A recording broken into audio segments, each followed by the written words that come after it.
Hi everybody, this is Leslie from Bloomer Portraiture, and today I'm going to show you how I edit some of my photos. I know in particular lots of people were interested about these photos of my granddaughter, so I'll show you. I go into Bridge and I've selected all of these photos from today. I do Command A on a Mac to select all of them, and then Command R brings them up into Camera Raw.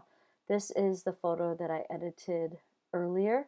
I'm going to show you how I went through it. So this photo here is not cropped. This is not the photo I'm going to be doing, but you can see my husband standing back here holding the blanket up. I was getting some weird shadows, so eventually I told him just to drop it. And then I just shot from a different angle for some of them. So you can see here, this is our bed. She fell asleep on the bed and I didn't want to move her. So I put my posers underneath of the blankets. And surprisingly, she stayed sleeping. I do have lots of wrinkles though. So I'm going to choose one of these that I haven't edited yet that I think will be fairly simple. I've already gone through and I've starred the ones that I liked the best.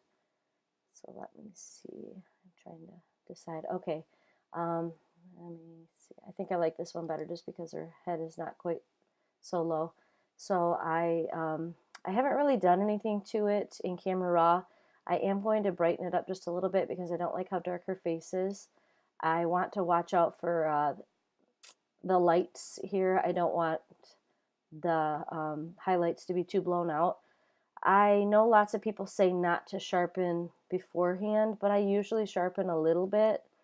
And this is just, I usually pick right in the middle for amount. Radius, I go just behind it. This is just my personal preference. And then luminance, it gets rid of, let me zoom in here, I'll show you kind of what I'm doing. And I'm sorry, I edited on like a 10-year-old dinosaur of a computer. So I'll turn the luminance down. I don't know if you can see it, but you get a little bit of grain when you turn your sharpening up. So the luminance just softens it all up a little tiny bit. And yes, her face is filthy, but we're going to work with it. So I'm going to zoom back out here. And I'm going to crop it the way that I want it before I even take it into Photoshop. So I just drag, and this is personal preference. I just eyeball it. I'm not going to put this on a canvas or anything where I'm going to need extra around it, so I can crop it a tiny bit tighter than what I would if I were printing a canvas. And then I click open image and that will export it into Photoshop for me. Eventually, like I said, I'm editing on a dinosaur, so it'll come up here in a second.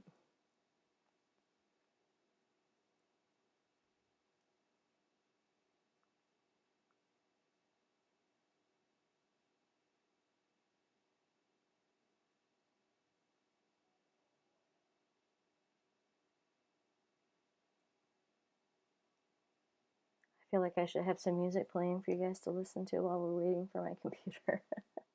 Okay, so and I'm going to go back to my brush. I usually work with a soft brush unless I'm doing tedious work. The first thing I want to do here is kind of clean her hair up a little bit to get her to sleep today. It was a little bit of a fight. She did not want to sleep, and so there was a lot of crying by her, not me. So anyways, I'm going to zoom in here and I'm just going to take out some of these little flyaways. It's going to make it easier for me to, whoop, sorry, see what I deal with.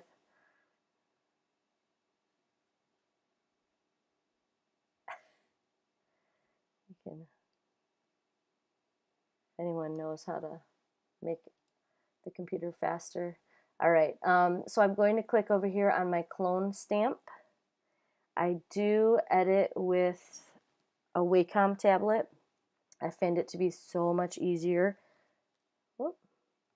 So I'm going to make my stamp a little smaller, and I'm just going to pick this spot over here, and I'm just going to clone her hair out. Just these little flyaways, simply because it's going to make it easier for me to edit later. because I am going to have to expand the backdrop here, and I don't want to drag her hair with it. And there's really no rhyme or reason to this. I'm just taking out the flyaways. I'm sure there is a much easier way to do this, or a more technical way, but I don't know what it is. So. And I just go through, and I made a little tiny bit of a mess there, but we're going to fix that later. Okay, so now what I'm going to do, I'm going to Command J. That's going to give me another layer. I do work on a Mac. I don't know what it is on a PC, so I apologize, but I'm going to go to Filter and Liquify, and that's going to allow me to drag the background up to get rid of my pillows and my dresser and my husband standing over here. Okay, so what we've got now, we are in Liquify, and I'm going to make my brush just a little bit bigger, and I'm going to pull, and as you can see, it'll drag your backdrop up. Now, you want to make sure that you're not on top of your subject, because you'll see if I do this, we're giving her a little bit of a cone there. We do not want that. So I'm going to make my brush a little smaller, and I'm just going to pull these up.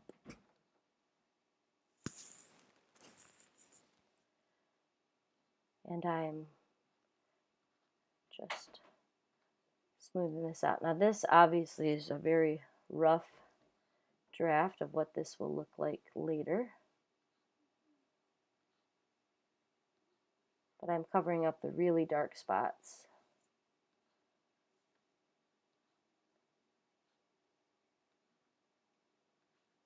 Okay, so for now that's all right. I'm just going to click OK, and that will export that back into Photoshop for me. Okay. Now, what I usually do, I will go to my patch tool, and I know that, like I said, everyone does this differently. I'm sure there's a better way to do this, but I just pick up a spot and I move it over top. Oop. My select tool does not want to work today. And what I'm trying to do is smooth it out the best I can.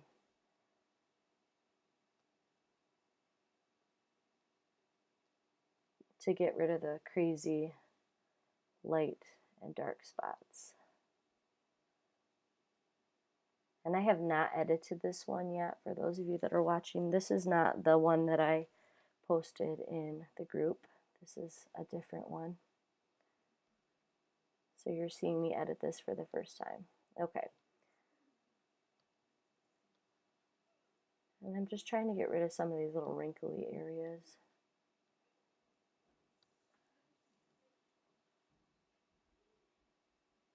And I'm sorry if you can hear my kids fighting. All right, so that's not perfect, but it's not terrible.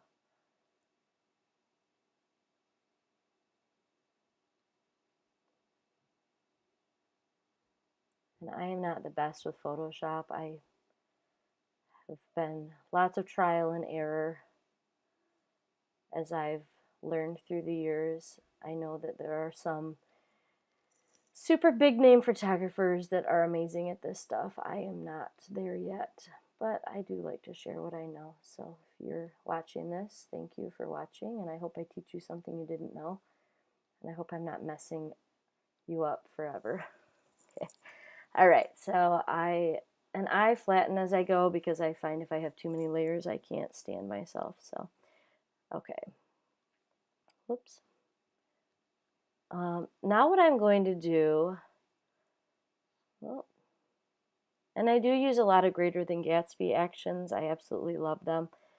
Before we do anything else, though, I am going to take my spot healing tool, and I'm going to zoom in.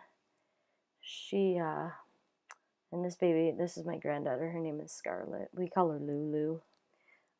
She's got a cat and she's a toddler, so she's got some little scratches. I want to get rid of these.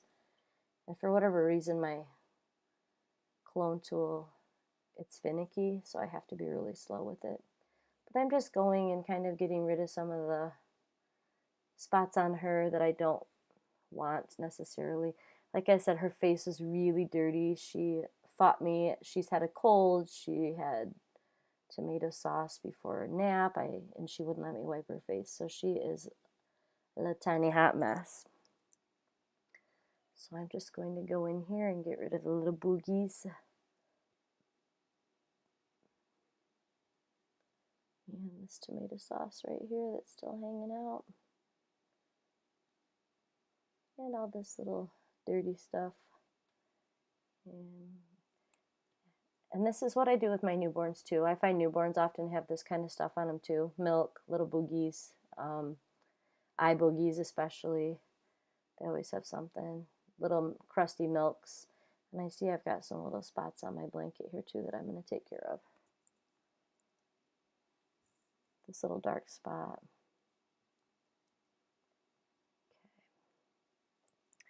Okay. Now what I'm going to do, I've got this frequency separation actions. It's Elena Jasek is where I got it. I actually made one before. Flern.com has a tutorial for making your own. Something happened with my Photoshop and it deleted all of my actions, and so that one was gone. So I have hers. I don't know where it came from or where I found it, but it was free. But it will run here and it gives you different layers that you're working on. What I'm doing now, I'm running the frequency separation because I want to fix her skin. And Scarlett has really great skin. She's a pretty creamy skin baby, but I'm also going to fix these wrinkles here. I know some of you had asked how I had done that. So I open this up and I go onto the low layer and I'm going to pick my lasso tool. And here I'm going to zoom in and I'm just going to pick spots on her skin. And for this, Command F. Oops, where'd it go?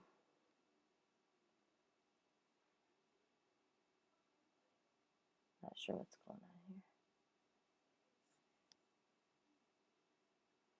Oh, it ran over top of the whole thing. I'm going to Command Z, that's going to back that up. Okay, we're going to try this one more time. And I don't know why I always start with the forehead. That's just how I roll. And then and I'm going to go around the nose here. And if you can see, it's just kind of evening her out. And on the cheek, since she's really red, I might Command F twice. I find that gives me a little bit of smoothness. Since this doesn't take away details, I can go over top of her eyelashes, and I'm going to take some of that back out later. And then I'm going to move down to her arm. And it's not a perfect science with this.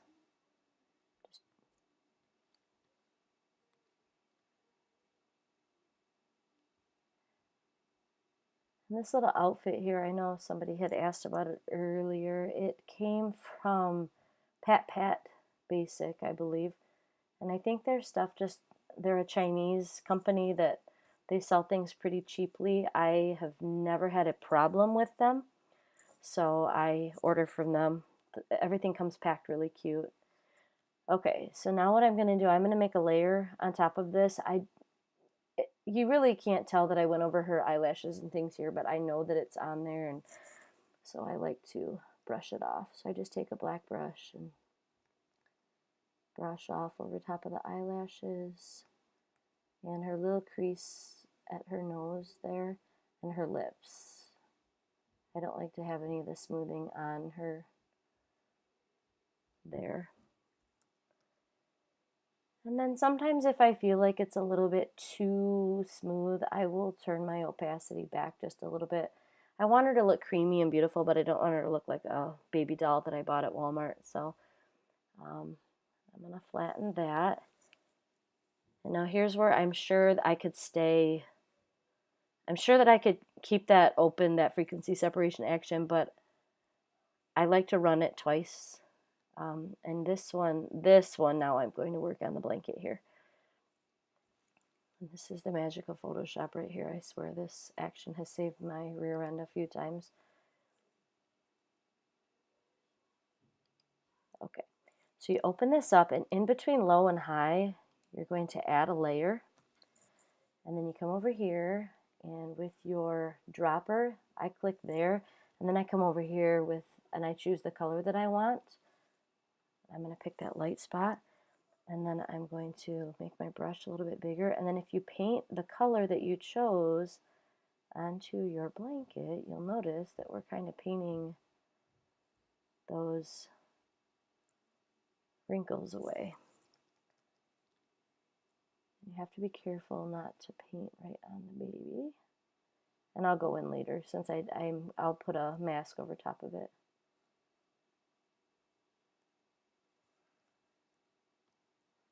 And so you can still see the texture of the blanket, but it's covering up the spots that I don't want you to see. So you can see it's not like painting a color on a flat, I'm sorry, my computer's really laggy right now. So it's not like painting a color over it. You're putting the color on the fabric, but you can still see the texture of the fabric, and I'll zoom in here. So see, the fabric texture is still there, but the wrinkles, in essence, have been covered up.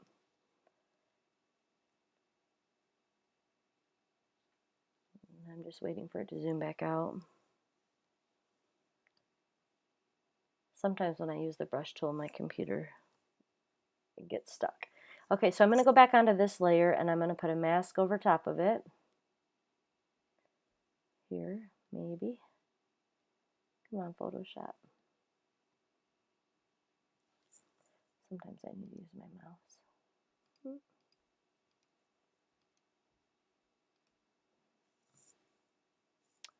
And I don't know why it's not letting me. It should let me make a mask over here. Oh, there we go. Okay. So now I have a white mask. I have a black brush. And since I'm going to be very meticulous with this, I want my hardness to be between like 40 and 50. And I'm going to go in and I'm going to paint off of her skin. I don't want any of the background color on her. And this is one thing that I see a lot of people do if they're adding, they're polishing up a backdrop or something and they get